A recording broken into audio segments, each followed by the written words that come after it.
So we wanted to deal with JT Miller now in this segment and his time as a Vancouver Canuck as he moves on to the New York Rangers. And boy, what a start for him. They go 1-1 on the weekend. They lose in Boston, then come back and beat Vegas yesterday.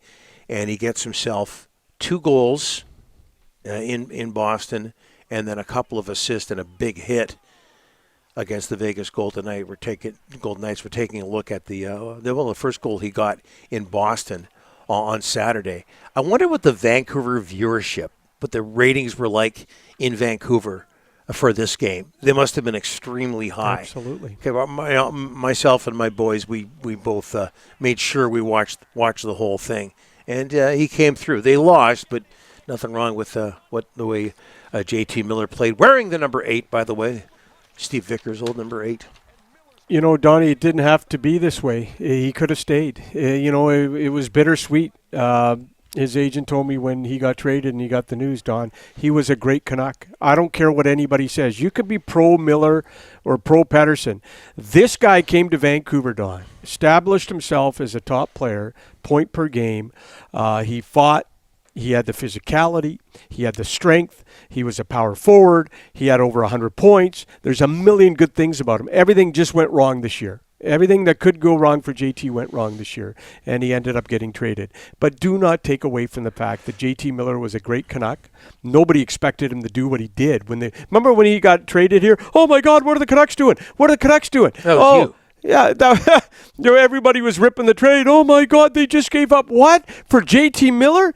He ended up being a great Canuck. That was a Jim Benning deal. It was a Jim Benning deal, and Jim Benning should be given credit for that deal. He had the foresight, and he was a great Canuck, heart and soul guy. It didn't have to be this way. It just wasn't fixable. Everybody tried. Everybody tried to fix it. They had just gone past the point of no return. 5.5 years with the Vancouver Canucks, and I think a lot of people were surprised with a couple of stats. 11th all-time in Canuck points. That happened pretty quickly. 5 also, years. second all-time in points per game, behind the aforementioned Pavel Bure. JT Miller was, and again, I'm going way too far with a lot of things today. Comparing Hedl to Pavel Bure, but I think he was on his way to, at the very least, the Ring of Honor. Maybe getting his number 9 retired. Yeah, absolutely. I would think about that in the future. He gave it all he had. He wore his heart in his sleeve. Sometimes he cared too much. You know, when Michael Furlan came to Vancouver, somebody close to him said his bleep meter is very high. You know what I'm talking about. But anyway, same thing with JT. He cares. Sometimes when you push your passion and enthusiasm, and sometimes in a negative way, bad things happen. The guy cared. Every time he put on that Canuck uniform, he cared. You know what? You'll never, ever, you can rip Miller till you're blue in the face, but he cared every time he put that Canuck uniform on. But then there's the question of, like you just said, sometimes you take things too far. Was he actually a good teammate? And, there was the body language issues. There was whatever was going on behind the scenes. I just got the feeling that it went beyond Elias Pettersson. Rick, do you know anything more? Okay, well, Rick Tocchet also said, there was an interesting quote from Tocchet, Don. Some things happen behind the scenes with JT. Everybody's going back to the Nashville, Sunday night. November 17th. Yeah, he got benched, and then 2 days later he took the leave. All I'm going to say is this. There's a million rumors about that night. And you know what?